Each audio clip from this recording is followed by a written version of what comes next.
did that. That is fancy. I did that one time too. They're still cheap. I mean, they're not as cheap as Jenny, but they're Jenny. They're not as cheap as you leave Benny. Jenny out of this. All right. What did Jenny do? What did Jenny do?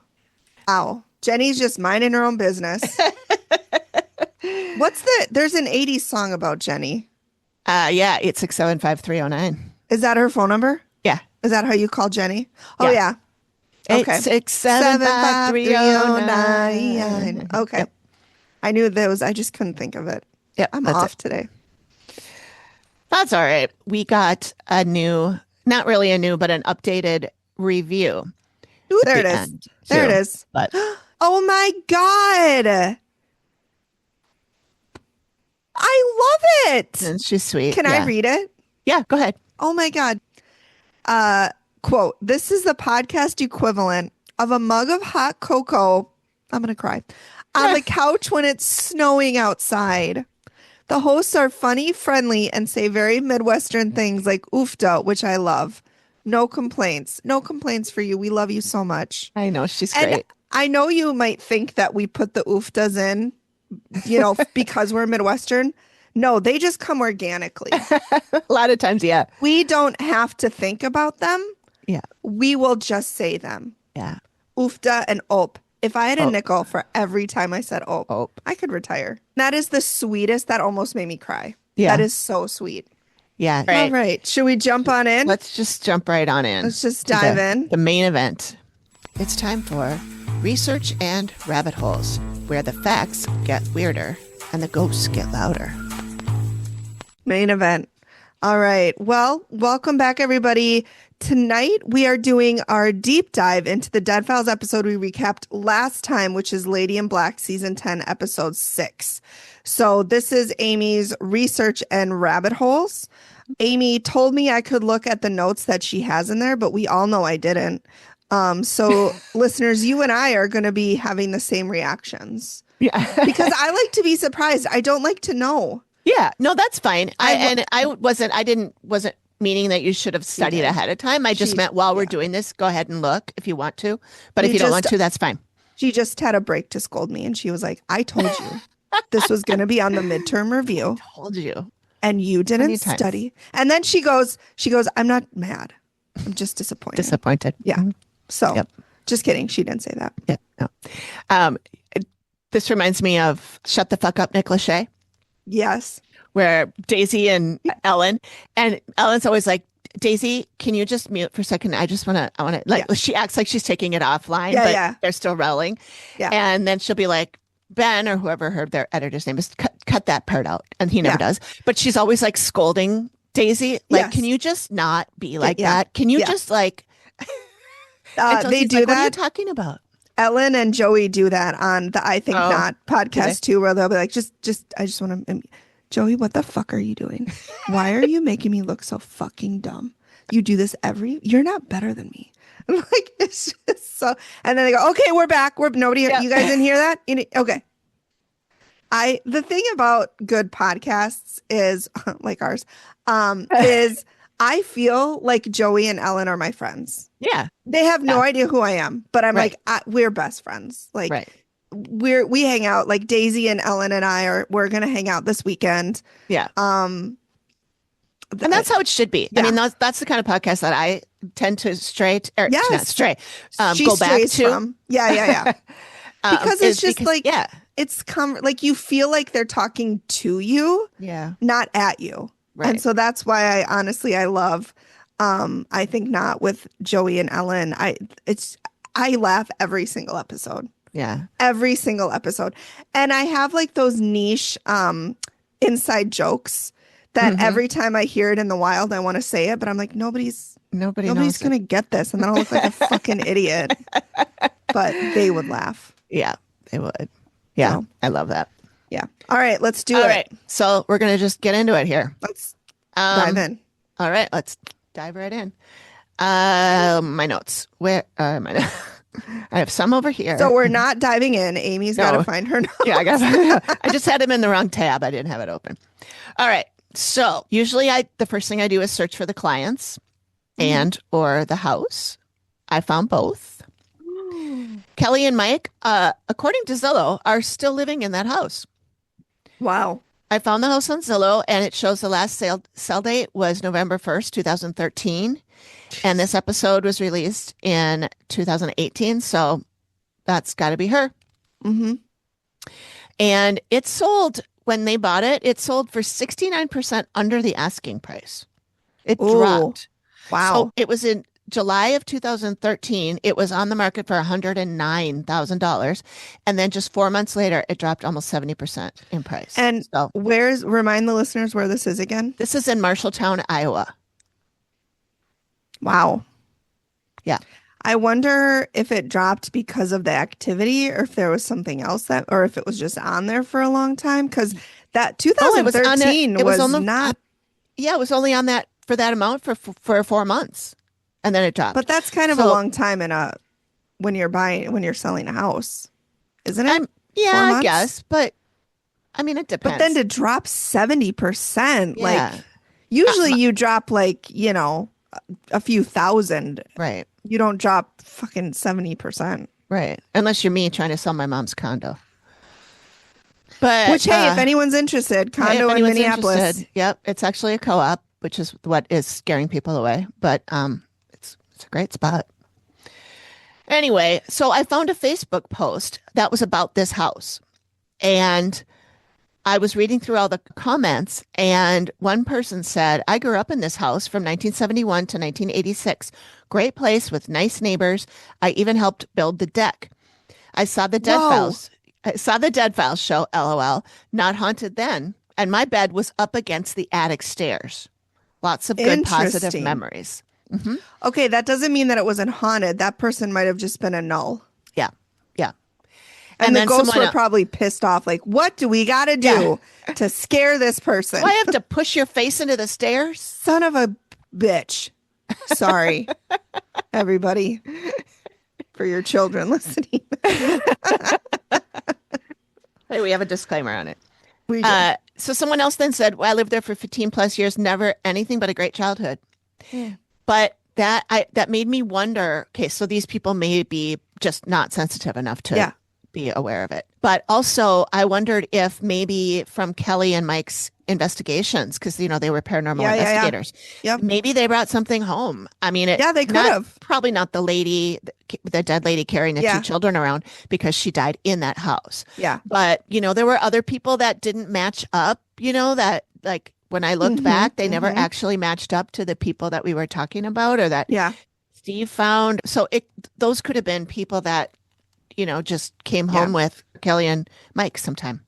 Or a third option, too, is they could just write everything off. Like they hear, oh, I imagined it. Or, the breeze made the door close or something. Yeah. So for sure. But again, we're not just saying that these people who wrote those comments, we don't believe them. We absolutely believe them that they did not have any experiences. But for sure. Yeah. That doesn't mean that it's not haunted. It just means that, maybe they couldn't experience them the way Kelly and Mike do. Right. So I don't want anyone to think that we're shitting on those Facebook commenters because we're completely not. Not at all. No. But I think the theory that Kelly and Mike brought something home, that might actually be a good one because, I mean, Amy has said that there have been a couple of times where she's brought stuff home. Yeah. From investigations. Yeah. How long had they been doing investigations? I don't think it was a long time. But it might have been from their first time when they were inexperienced and didn't know to put up guards or barriers or, so again, there's a lot of different explanations for that. Sure. That was a big word. That is a big word. I'm so smart. Explanation of 4 syllables. Dang. So I did find Kelly and Mike online. I found their last name and everything. I found them on LinkedIn and Facebook, but none of their profiles were updated recently, like in the last few years. So I didn't reach out. I didn't bother them. But Kelly, Mike, if you're listening, or Nikki, or Chris, or the dog, I was thinking about that dog. This was 8 years ago. That dog might not be with us anymore.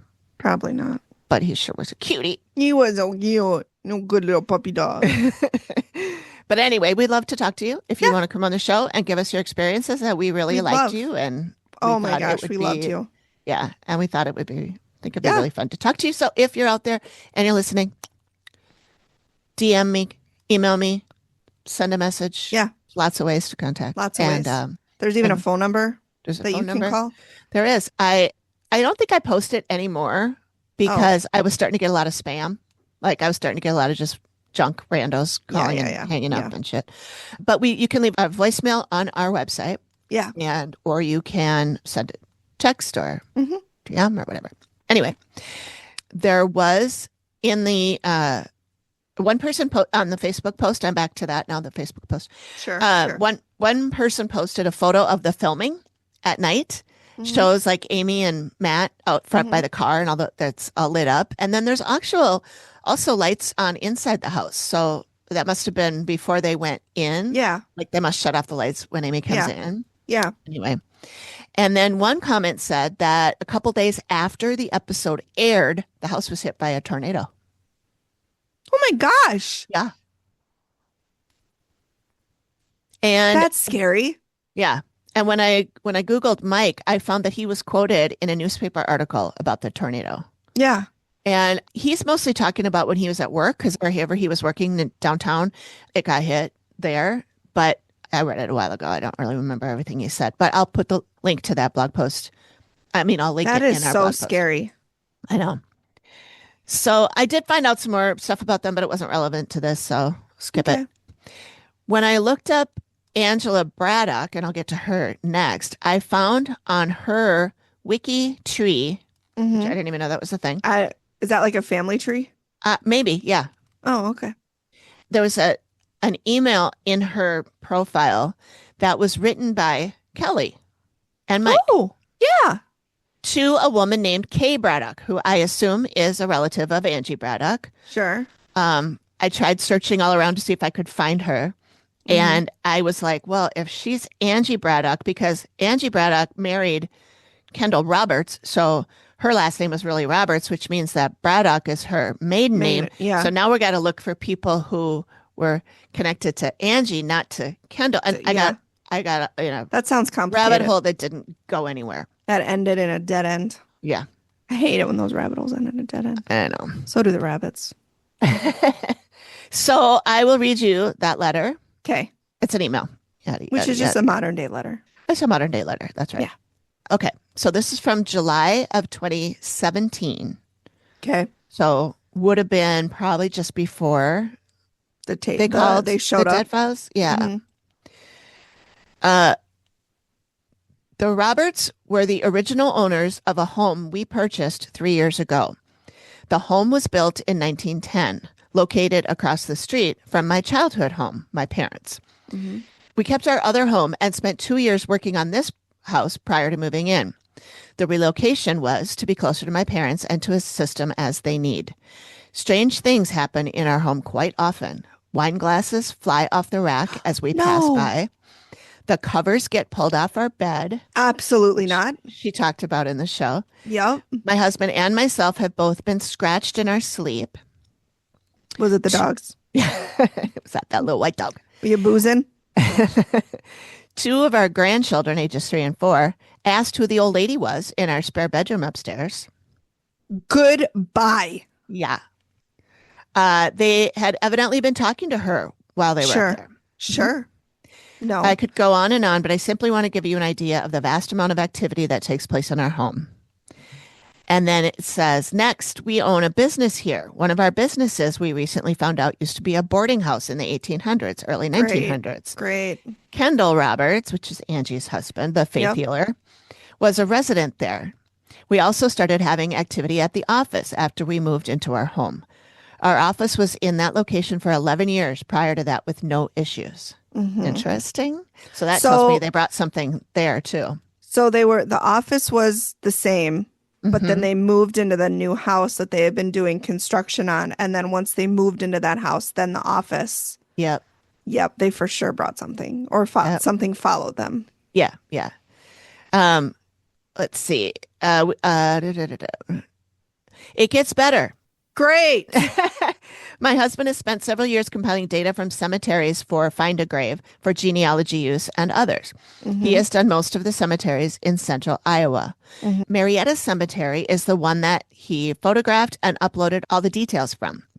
As I was watching TV one evening, my laptop screen came on and froze to a photo of a headstone. It was Angie's. No. No. Yeah. She said at that time I had no idea who she was or that they even owned our home. Oh my gosh. Yeah. It's as if for 2 years, both of them have in every way been linked to my husband and my lives for some reason or are trying to tell us something important. Mm-mm. We also have the information from our abstract that shows the details of the home. I believe, if I remember right, the home was gifted to Kendall and Angie by Kendall's father, who later died in debt. And unfortunately, Kendall and Angie, after losing their children, lost their home to pay off his father's debt. It seems there's been a lot of bad. Looking through our abstract, there was a death of an owner each year for 13 years after Roberts lost the house. Ooh, and 13 is considered an unlucky number. I mean, usually. Yeah. She says so many oddities. Therefore, I felt that maybe reaching out and trying to connect may get us some answers. I certainly hope all of this makes sense. Thank you so much for responding and for your time, Kelly and Mike. That was a letter to the Dead Files. That was a letter to Kay Braddock, who is a relative of Angie Braddock, and Kay posted this on on this page. That's this right. You said tree that. Sorry, page. I forgot. No, that's okay. That is insane. So yeah, interesting, huh? Yeah. And I thought she ended it with anyone who might have information about this is encouraged to send a private message, which makes me think it's a Facebook post or something. But Kay says it's an email that she got from Kelly and Mike. Well, maybe it was an email, but then Kay posted it to her blog or something. And yeah, that could be. Yeesh. That is terrifying. So Angie, she was born in 1862. They moved into the property in 1918. And Angie's the woman who lost all of her kids, right? Yes. Or who's the ghost who was carrying the kids around? Yes. She had 4 children in total. 2 of them passed. One of them was an infant who didn't even have a name. She must have died in childbirth or even before she was born.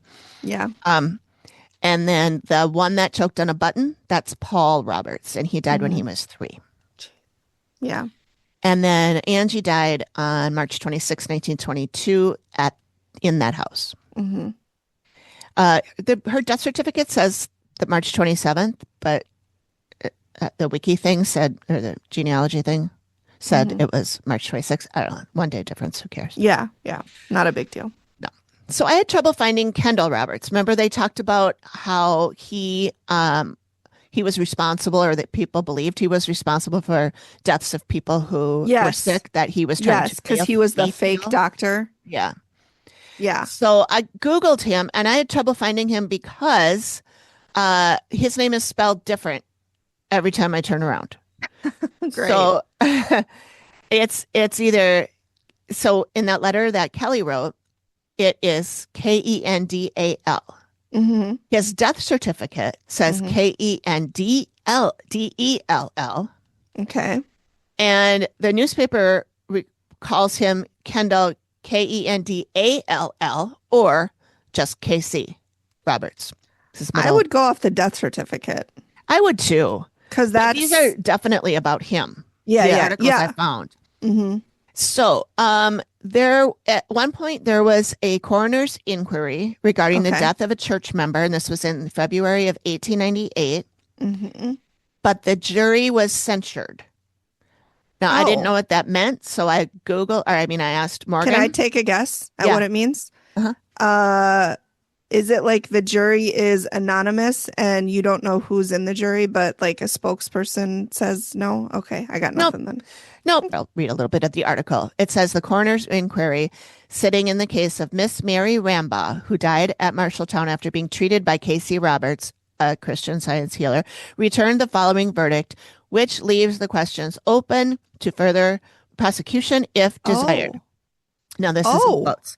Said jurors, upon oath, do say that we have taken testimony in the case of Mrs. Mary Rambaugh and are satisfied that she came to her death from heart disease, but that we censure her brother, Gregory Granville, and Dr. K.C. Roberts for neglect of proper medical attention. So it's almost like an accessory. Yeah, the brother for sure. Yeah. Like a cause, like while you didn't cause her death, you didn't do anything to stop her death. Yeah. And I've never heard that before. But the censure just means that we don't have enough to say we need to have a trial for these people. Mm-hmm. But we do think there's something hinky. Mm-hmm. And we are leaving it open to a prosecution in the future should you find more evidence. Got it. Blah, blah, blah. Got it. So the way that Morgan broke it down for me is that they were saying, we believe this woman died from heart disease, but we formally shame and blame these people for failing to get her proper medical attention. And I mean, back then, formally shaming someone was a big deal. Exactly. Like that could ruin your life. Yeah. That's actually what Morgan said too. Oh my God, Morgan and I are so connected. I know. She said, important distinction. Coroner's jury is not the same as a criminal trial jury. And she said it means not yet convicted, but definitely put on blast in the newspapers of the day, which back then was practically the social equivalent of being dragged through the town behind a tuba section. Yeah. Well, I mean, geez. That's a very good picture, Morgan. Thank you for that. So then Robert skipped town after this. Well, he had to. I mean, what else could he do? Yeah. Nobody else would go to him. Yeah. You know, for your Christian Science doctor tomfoolery. Tomfoolery. So the judge dismissed the case on grounds of insufficient evidence, stating that his action was not to be construed as meaning that Christian Scientists had any right under the law to practice the healing art without first complying with the statutes. Good. So there was no trial. No. Then a year later, in 1899, he was indicted for a man who died of typhoid fever under his care. The coroner's inquiry turned the same censured thing as Mary's case. And this man was Frank Howell. Okay, but how many people have to die before somebody is like, wait, this is a pattern? And I feel like we're going through the same thing today. Like, how many people need to die before we're like, wait a minute, this is not right? Right. So glad to see nothing's changed in 100 years. Nothing changes. Great. Just feels like it's changing, but it really isn't. Yeah. One interesting thing I found on newspapers.com is there's an article where Angie filed for divorce from Kendall. Yep. When? In,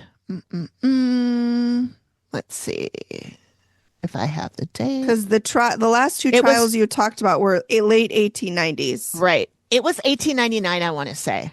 Okay. So she was like, I'm done with you. Yeah. Was the divorce granted? No. Ugh, no. Of course not. Applications made in Robert's divorce case are denied.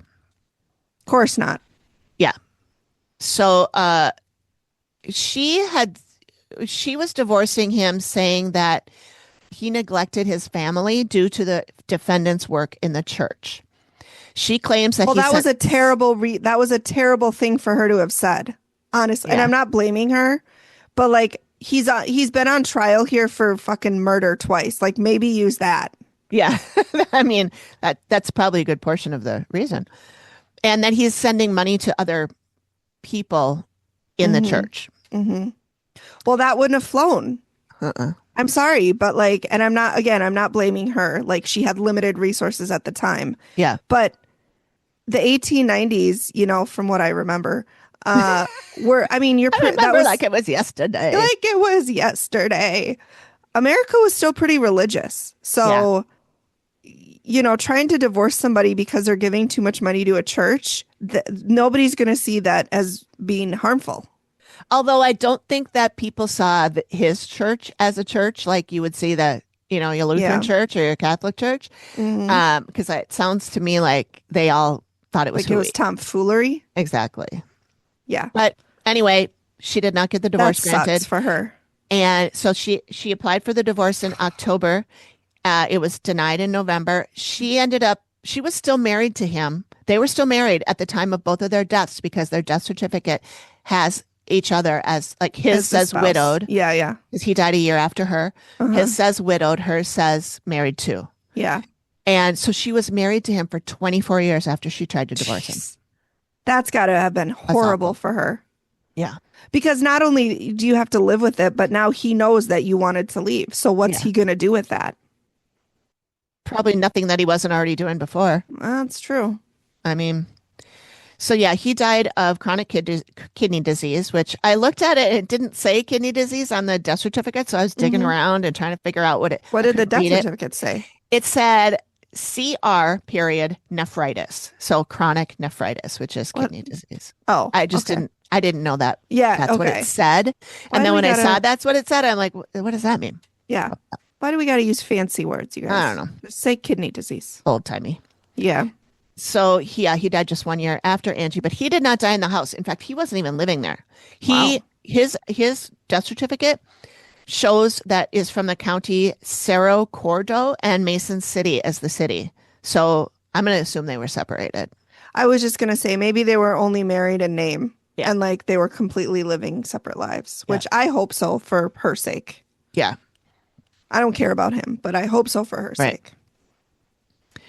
All right. So moving on to the other people. Victim Susan K. Vicker. She's the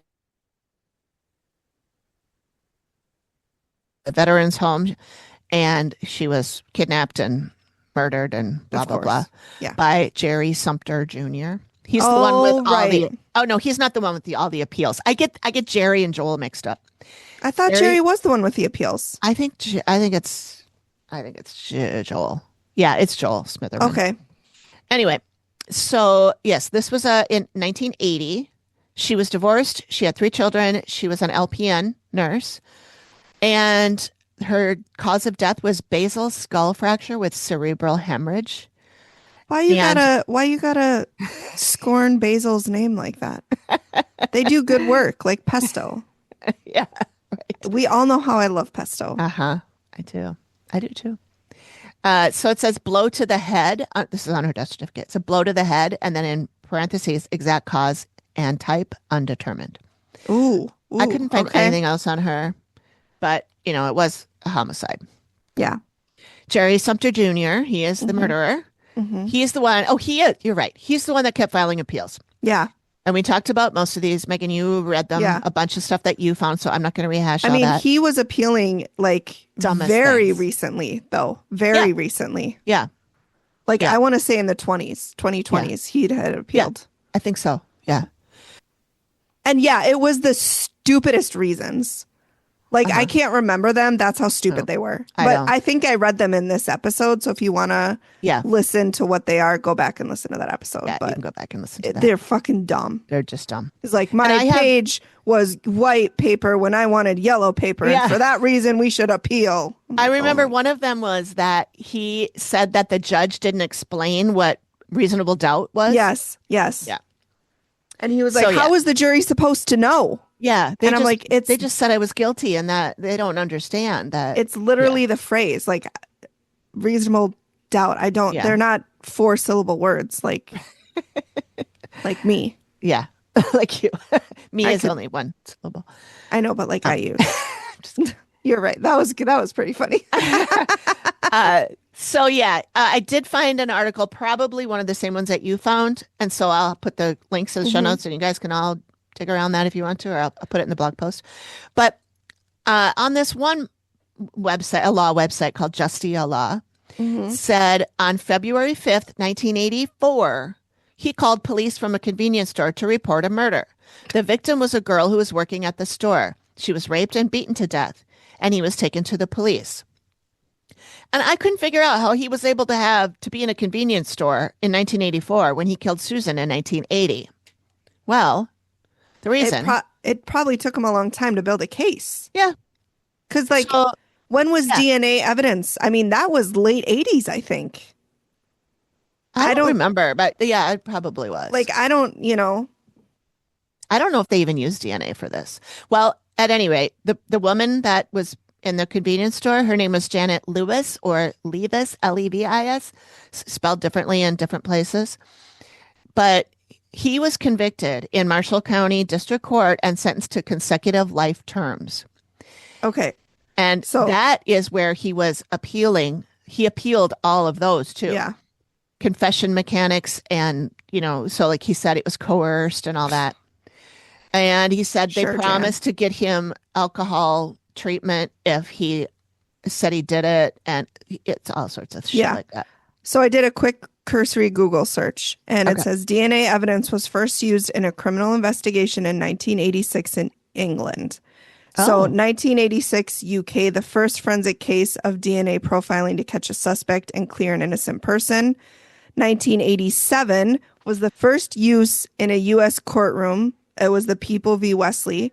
And the first DNA-based conviction in the U.S. was Florida v. Andrews. So this was, I mean, that was 7 years after he killed Susan. And, 4 years after, or 3 years after the convenience store. Right. Yeah. It must have been so easy to commit crimes. Yeah. Like you literally just did not have to be at the scene. Look at things that, that crime stories that we know from the 20s, 30s, 40s, Black Dahlia, Zodiac. I mean, John all those Bonet. things, yeah. Which was the 90s. Right. Well, yeah. Candace says that'll never be solved because they fucked it up too much. They did. I mean, they he moved her body. Oh, I don't want to get into it. I know. But yeah, like it must have been so easy to commit a crime before DNA and all this technology. Yeah. Like you literally just had to not be at the crime scene. Yeah. Yeah. So this is while he was serving the life sentences from this Janet murder. That's when a prison inmate came forward and said, he's been bragging about killing Susan. Yeah. So that's how that all happened. Which, like, I get that, but also how reliable can prison informants be? True. And this guy had a reason to lie because he had a bunch of convictions that he was hoping to get overturned, for ratting him out. So, yeah. And again, I'm not saying that the informant was lying, but I'm just saying I think there should be a lot of skepticism around prison informants. Well, and this ended up being in 1989 when he was able to be convicted for Susan. So I think maybe they did do some DNA. I don't know. I didn't. They might have. I couldn't find anything about that. He's still in prison. He's still alive. Yeah. Good. Yeah. Good. And then next we have the victim, the Hobo Con Man, Richard Joe Tasler. I keep wanting to say Tasler because there's only one S, but Tasler. And I have some photos of him. Tasler. Which one is it? I'm confused now. It's Tasler. That's how they pronounced it in the show. Okay. He disappeared May 1986. His body was found March 1990. Whoa, that was a long time. Yeah. And it was just because somebody had a tip. Oh, check into Joel's property. Yeah. Oh. So he was a jeweler. His place was Bauble's Jewelry. And he was friends with his killer, Joel Smitherman, and they ran around and did business together. Drug trade. Of course. Is what they were. Well, it was the 80s, wasn't it? Yeah, it was. Tasler was last seen at a convenience store. And I went, is this the same convenience store as the other lady? Sensing a theme. Maybe don't go to that convenience store. I hope that's closed. Yeah. Yeah, or security's amped up. All right. Maybe get some CCTV footage there. Yeah. That night he went missing. He had stopped for gas and left his revolver there because he was going to visit his mom, and she didn't like him carrying a gun. And so he just left it there. Said, I'll be back for it after I go say hi to my ma. He's like, here, Fred, watch my 9mm. I just got to pop over to mom's for an hour. Yep. Well, he never came back. That's unfortunate. So there were numerous reports of him being seen all over the world, including Japan. So, like, they didn't take his missing very seriously because they were like, no, I saw him. So who knows? But it's on the death certificate. The informant is Angela Tasler. And I didn't know who that was because it said he was divorced. I thought it was a wife, but he was divorced. Sister? And his mother's name was Edith. It was his daughter. Oh. And his mother, Edith, she died in 1989, the year before his body was found. So she never my God, got to find out what happened to him.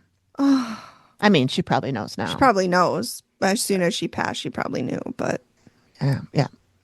That's horrid. So now on to Joel Smitherman.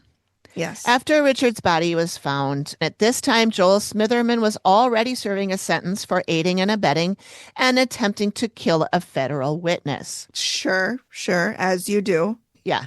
And for distributing cocaine and conspiracy to distribute cocaine.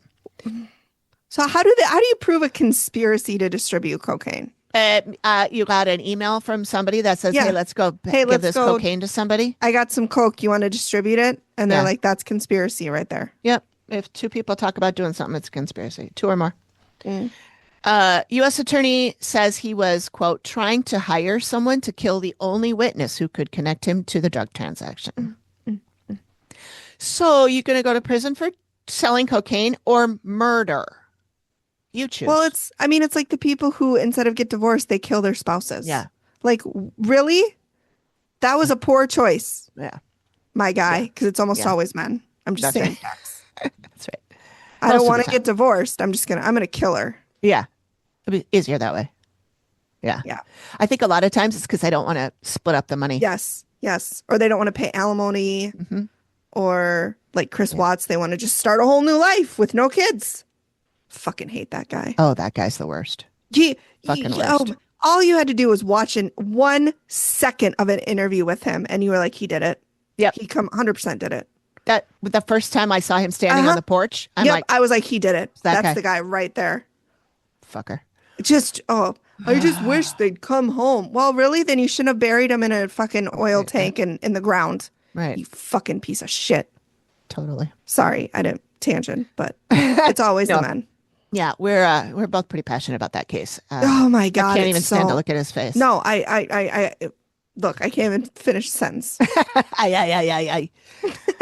All right. So fun fact. Yes. This guy, the murder for hire that they were dealing with, his co-conspirator or co-trial, person that went on trial with him, a woman named Barbara Sharp from St. Paul, Minnesota.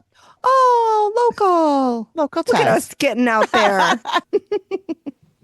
For the wrong reasons, though, Barb. Yeah. Right. Don't want those. No. So he wasn't convicted of Tasler's murder until April of 2005.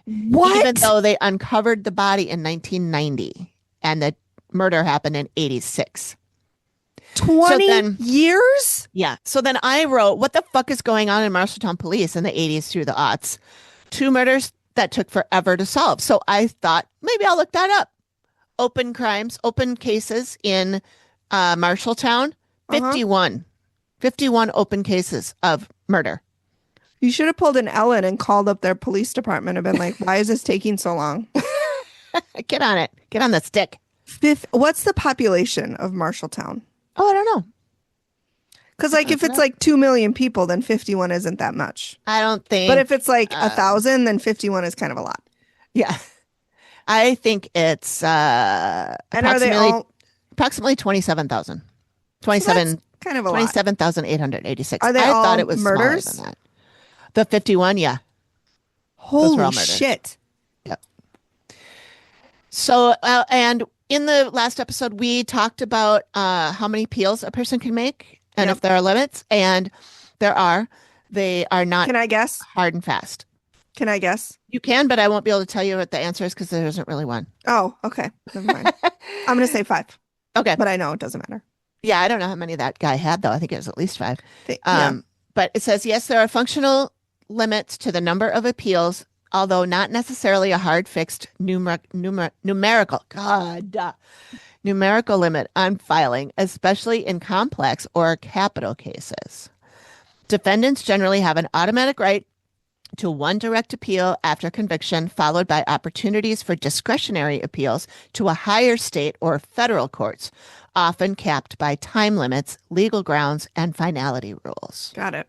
So they could appeal to if they were convicted by the state or the city, for example, they could appeal to the state. Yeah. And if they declined it, then they could appeal to the Supreme Court. Sure. Yeah. And that's per conviction, I would assume. So if you have 3 convictions, you get multiple appeals on each one. Yeah. Yeah. I think so. Yeah. I mean, Follow us for more legal advice. Now we need to get pictures of ourselves as lawyers. Yes. We have our Juris Doctorate and our MD. Yeah, that's right. Just getting a lot here. Yep. Wow. All right. Okay. That's nice and vague, which I expect nothing less from the government. I know. Anyway, so now on to the 1903 fire. So we were gabbing during this whole time this guy was talking about the fire. I know that's surprising. I know that's hard to believe. I know.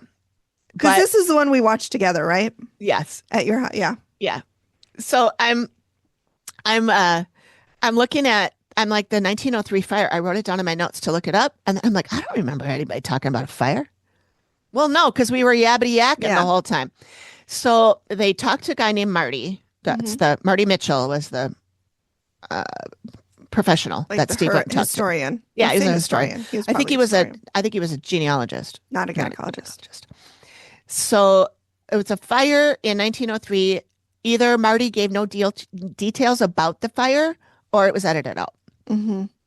Then Marty, or the editing, made it sound like this man died in the fire, or at least right after it. He did not.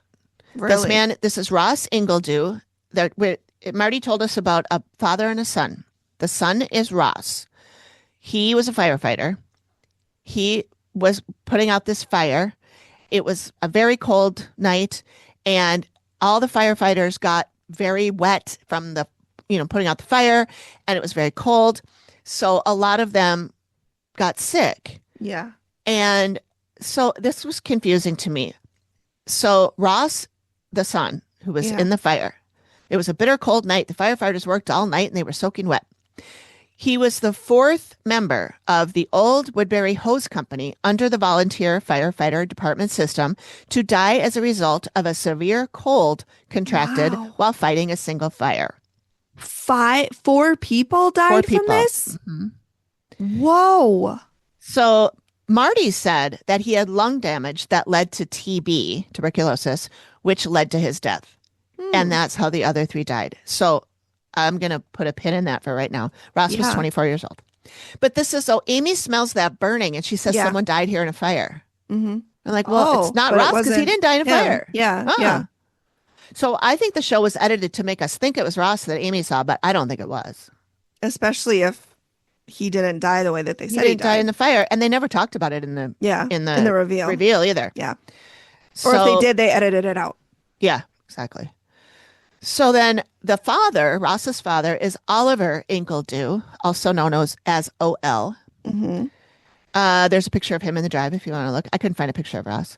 Shortly after Ross's death, his father, Oliver, the mayor, buys the client's property. So then he served as mayor of Marshalltown from 1905 to 1911. And he was remembered for his interest in sanitation and garbage disposal in the city. And the articles I found did not make him look like a bad guy. Yeah. And Marty said that he was allowing alcohol during Prohibition. And 2 thumbs up. I know. And but he made it sound like the way that Marty said it in the episode was like, because we were paying attention at this point. He said this guy did everything for himself. He only looked out for his own personal gains, blah, blah, blah. And you and I were like, that sounds like somebody we know.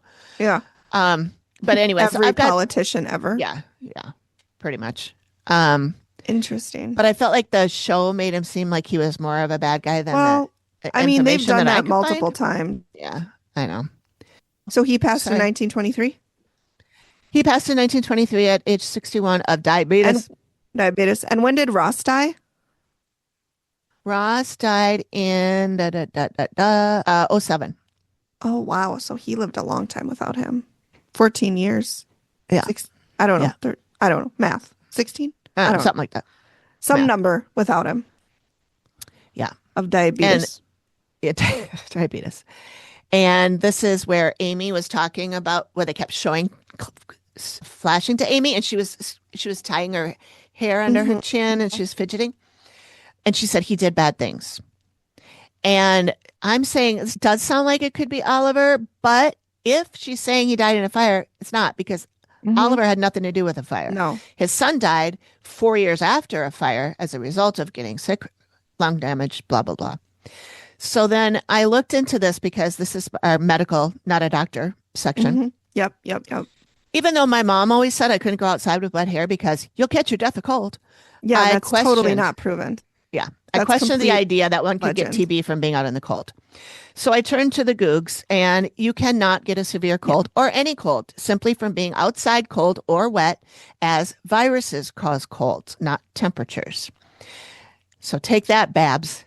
Plus, TB is not, it's transmitted via air. Yeah. Yeah. It's a different thing, too. Yeah, it's a bacteria. Completely different. Yeah. So, however, being cold and wet can lower your body temperature and temporarily weaken your immune system, making you more susceptible to viruses if you are exposed to them. So then I looked up, can you get TB from being outside in the cold? No.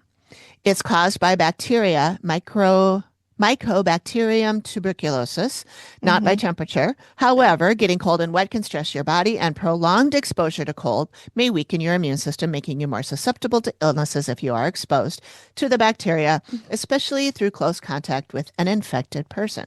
Yeah, so it was lung damage from fighting the fire, not the cold and wet. Mm-hmm. And yes, smoke inhalation can increase your susceptibility to tuberculosis, though it does not directly cause tuberculosis. Right. Oh, that's good to know. So smoke damages the lungs' defenses, making it easier for the bacteria to establish an infection if you are exposed to it. So maybe they just thought it was TB because they didn't have any other, like they didn't know anything else. Yeah, I mean, so it could have been anything that they contributed to the lungs. They just said, well, that's TB, because what else could it be? It could be. Yeah, that could be. I'm thinking if one of those men got it and they were hanging out together, they were still friends and hanging out together. Yep. Maybe they passed it around to the other, 4 of them all died from the same thing. Yeah. And I mean, you got to think, at least nowadays, firehouses, they're pretty, like when they're on a shift, they're there for like 24, 48 hours, like close contact, probably sleeping in the same room. They're eating together. Like they're in close contact. So I think that's logical, where if one of them had something, it would be very easy to be passed around. Especially if the others are already susceptible because they have damage to their lungs. And weakened immune system from, for sure. Okay, turning on to... Do you remember when they were doing the sketch and we were watching the sketch artist and he was going tap, tap, tap, yes, tap, yes, tap, yes, yes, yes. And you said, I think it's called Pointillism. Yes. And I didn't know because I'd never heard of that. And you were like, I'm going with it. You were right. Oh my God. Ding, I ding, love ding. those words. I know. I'm so smart. I had never heard of it, but I looked it up. And yes, painting using small, distinct dots of color that blend together when viewed from a distance is called pointillism. That one really famous painting of the park where it's like the woman in the parasol is pointillism. It is. And that, it said that it's developed in the late 1880s by George Seurat. And when I saw that, I said, isn't that the Sunday in the Park with George? Yep. And so I Googled it. Also, did I learn that is not the name of the painting? I thought it was. The name of the painting is A Sunday on La Grande Jetée. Oh, okay. Sundays in the Park with George is a Pulitzer Prize winning musical by Stephen Sondheim. Nice. But it is inspired by that painting. Yeah. A Sunday afternoon on the island of La Grande Jetée. So, not to be confused. Look at all that useless information that's in my head. But this is the thing. I go, oh, how about that? But then what about this? And then what about So that's why Yeah. And then also Grande Jetée is also a ballet term. It's spelled a little differently. And it means a big throw. It's basically when the dancer leaps up in the air and does the split. Oh, yeah. While they're in the air. Yep. Yeah, I do that every morning when I get up. That's my workout. Yeah. Just Grande Jetée through the house. Yeah, let's Grande Jetée. It's good for you. It is. Yeah. Which then made me think of Marta. Marta. The little ballerina Marta. Yeah, who's a yellow flower in the desert. Yeah. It all comes back. All right, that's all I got. That's good. That was a lot. That's all you got an hour later. An hour later. That was a good dive. It's been almost an hour. Yeah. Yeah. So I'll have all the links to all my sources, everything I found. I'll put it all in I probably put it in the show notes because that makes the show notes too long and then they make me take part of it out. Yeah. But I have a blog post with all that stuff. So you guys can go over there and look at it and read even more, dive into more rabbit holes as you desire. And as your little heart's desire. Yeah. If you do that, come on back and comment on either the video or the blog post and say what you found. And we'll do some extra corrections or whatever if we need to. Yeah. All right. Thanks for listening. Yeah. And I think next time we record, we're going to do in person again, right? Yeah. Okay. I think so. And we'll just, I have all of the episodes that are eligible that we have not done yet in a hat of my dad's hat. Yay. So we just pull one out of the hat. And that was so fun. And then we'll do it. We'll wing it. We'll wing it. That's how we always do it. Just kidding. Right. Amy is very prepared. I'm the winger. Not us. Well, sometimes. I like not watching it ahead of time. I do. I like watching it together. I know that we miss some stuff because we yammer too much, but we need to actually remember to pause before we yammer. Instead of talking over it, because then we miss it. Because then we're like, wait, who said that? Yeah. And also, I got the whole episode edited and I put it up to YouTube, and YouTube said, no to fuck not. Oh. So I did cut a lot out. Yeah. But apparently not enough. Not enough. So I really thought talking over it would be okay. Yeah, I did too. Not. But apparently not. So all I had to do is cover up the screen that had the Dead Files part in it. Yep. And I just made a note on there to say, if you want to see the whole thing with the Dead Files playing in the background, come over to Patreon, because that's where I posted it, and that's where you'll be able to see it. So maybe we'll get some more patrons. Yay! Do it that way. I hope so. Yeah. All right. So we'll see you guys next time. All right. Thank you for listening. Yeah. Bye. Thank you for listening to the Activity Continues podcast. We really appreciate you giving us your ears for a bit. Please feel free to drop us a note and say hi. And join us next time when the activity continues. Nailed it. The Activity Continues is produced by me, Amy, at Collected Sounds Media, and is part of the independent Collected Sounds podcast network.